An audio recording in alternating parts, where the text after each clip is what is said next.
Cumprimento a todos na paz do nosso Senhor e Salvador, Jesus Cristo. Glória a Deus por mais esse dia, onde nós vamos fazer mais uma reflexão sobre a palavra do Senhor. E o alimento para a vida no dia de hoje está na segunda carta do apóstolo Paulo aos Coríntios, capítulo de número 11, do versículo 22 até o versículo de número 33. Segunda carta do apóstolo Paulo aos Coríntios, capítulo 11, versículo 22 até o 23, onde a palavra do Senhor diz assim: São hebreus? Também eu. São israelitas? Também eu. São descendência de Abraão? Também eu. São ministros de Cristo?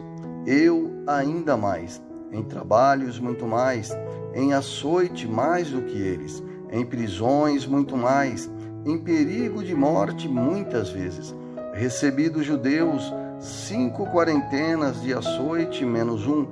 3 vezes fui açoitado com varas, 1 vez fui apedrejado, 3 vezes sofri naufrágio. 1 noite, 1 dia passei no abismo, em viagens muitas vezes, em perigos de rios, em perigos de salteadores, em perigos dos da minha nação, em perigos dos gentios, em perigos na cidade, em perigos no deserto, em perigos no mar, em perigos entre os falsos irmãos, em trabalhos e fadiga, em vigílias muitas vezes, em fome e sede, em jejum muitas vezes, em frio e nudez. Além das coisas exteriores, me oprime cada dia o cuidado de todas as igrejas. Quem enfraquece, que eu também não enfraqueça? Quem se escandaliza, que eu não me abrase? Se convém gloriar-me, gloriar-me-ei no que diz respeito à minha fraqueza. O Deus e Pai de nosso Senhor Jesus Cristo, que é eternamente bendito, sabe que não minto. Em Damasco, o que governava sobre o rei Aretas, pôs guardas às portas das cidades dos damascenos para me prenderem. Eu fui descido no cesto por uma janela da muralha e assim escapei de suas mãos. Pai querido e Pai amado, em nome de Jesus Cristo, te agradeço por mais esses versículos lidos, Senhor, e peço que através dele o Senhor traga uma revelação direta do coração do Senhor aos nossos corações, e que mais uma vez essa palavra seja uma palavra de transformação de vida, de cura, de libertação, e que ela possa alcançar o resultado para o qual está sendo mandada, em nome de Jesus. O apóstolo Paulo, nesses versículos que lemos, demonstra uma grande insatisfação com os falsos profetas, obreiros fraudulentos que se aproveitam da oportunidade de se apresentar como apóstolos de Cristo, mas que na verdade não passavam de ministros usados por Satanás. Homens usados como os instrumentos para ludibriar as pessoas através de um aspecto de bondade e empatia. E Paulo, então, para que a igreja de Coríntios e nenhuma outra igreja ou pessoa viesse confundi-lo como um falso profeta, ele dá início a uma explicação certificando que sua motivação para seguir a Cristo não estava alicerçada em nada que pudesse prendê-lo às coisas terrenas. E para isso Paulo testemunha, ele evidencia sua vida de sofrimento e tribulações, desassociando assim de qualquer dúvida ou suspeita de seu ministério em Cristo Jesus. De modo que, se a ideia do apóstolo Paulo era abrir a mente da igreja de Coríntios para discernir o falso do verdadeiro, blindar a igreja contra o engano, também aprendemos algo muito importante no testemunho de vida, de sofrimento e tribulações do apóstolo Paulo. Somos admoestados através dos açoites, das prisões, dos naufrágios e todos os perigos que ele passou, que seguir a Cristo é passar por aflições, é ser perseguido, é viver na contramão dos valores que não corresponde com os valores de Deus. É ser diferente do padrão deste mundo.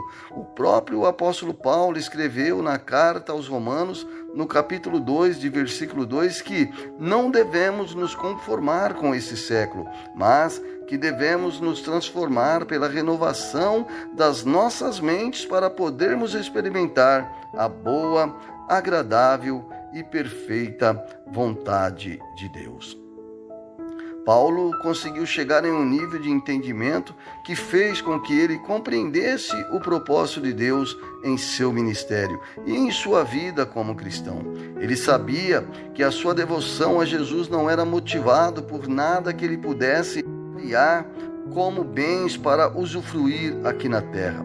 Ao contrário, ele entendeu que para seguir a Cristo ele precisava somente renunciar sua própria vida e entregá-la a Deus, confiando totalmente que nada lhe faltaria nas jornadas duras de propagar o Evangelho para que pessoas viessem ser transformadas e salvas através do poder da manifestação do Espírito Santo.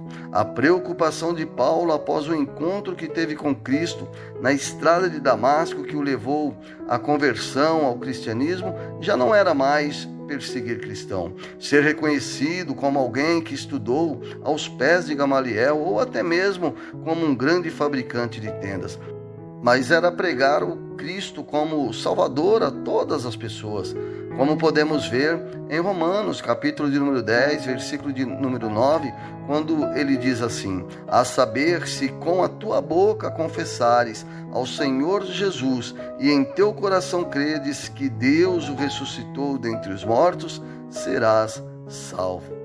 Essa era a motivação do apóstolo Paulo para seguir a Jesus, servir com fidelidade e a cada dia estar mais e mais em Cristo. E eu quero terminar esta reflexão fazendo uma pergunta para você. O que tem te motivado a seguir a Jesus? Será que você não tem seguido a Jesus para que algum problema da área de sua vida seja resolvida por Ele? Se a sua resposta for sim, digo que essa motivação não está correta. Claro que oramos para que a nossa vida corra bem em tudo, mas isso não pode ser a motivação principal para você seguir a Cristo. A motivação para seguir a Cristo é que só Ele tem a palavra de vida eterna, conforme está relatado no Evangelho escrito pelo apóstolo João, no capítulo de número 6, versículos 67 e 68, na conversa de Jesus com os discípulos, quando então Jesus pergunta aos seus discípulos se eles queriam deixá-lo, como fez a multidão que o seguia apenas pelo milagre da multiplicação dos pães. Então disse Jesus aos 12: querei vós também retirar-vos? Respondeu-lhe, pois, Simão Pedro: Senhor, para quem iremos nós, se só tu tens as palavras da vida eterna? Amém, e graças a Deus, e até a próxima, se assim Deus permitir.